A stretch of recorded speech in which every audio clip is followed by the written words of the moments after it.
Hi, my name is Natalia, and I'm a real estate attorney here in the state of Florida. Today, I want to talk to you about key things for raising money for flips that you should keep in mind so that you do not get in trouble with the securities regulations, also known as blue sky laws.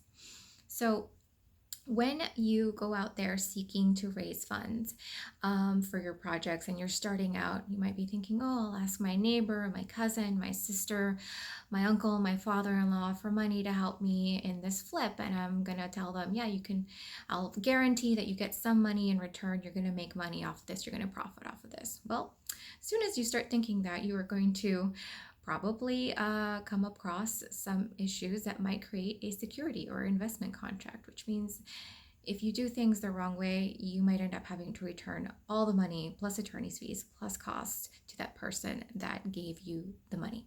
Why? Because in the state of Florida, we adopted what's called the Howey test to determine if something is a security or stock or an investment contract. And that test is an investment of money through a common enterprise with the expectation of profits coming solely through the efforts of others. And so you have to keep these things in mind when you are asking for somebody to give you money for your real estate project. You do not want to get in trouble and have it be deemed a security, whatever you offered your Nana, your cousin, your neighbor. So here are some of the ways, based on the case law, in which you can avoid that being deemed a security. One, you can have just one person be that contributor of the funds.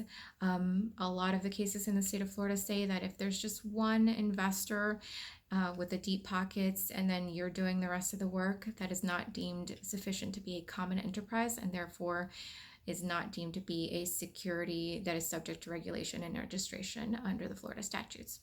Two, you can always get your deep pocket person, if you have more than one, you can get them to actually undertake some of the labor involved in the transaction. So have them come and volunteer for a day, helping you, gut out the property or put something in, install, or have them call around and get different comparative prices from, contractors and something you need done.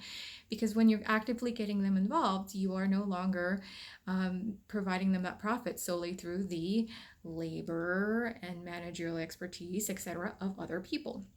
And then finally, the easiest way that you can get around not having that security issue is by just simply borrowing the money with a fixed interest rate, a fixed date of return. So having a written note for that amount that you're borrowing and letting them know, I'm going to pay you, I have to pay you back, this is the interest rate that you're getting, and just make sure that that interest rate doesn't violate the usury laws of the state of Florida, meaning no more than 18% here in the state of Florida.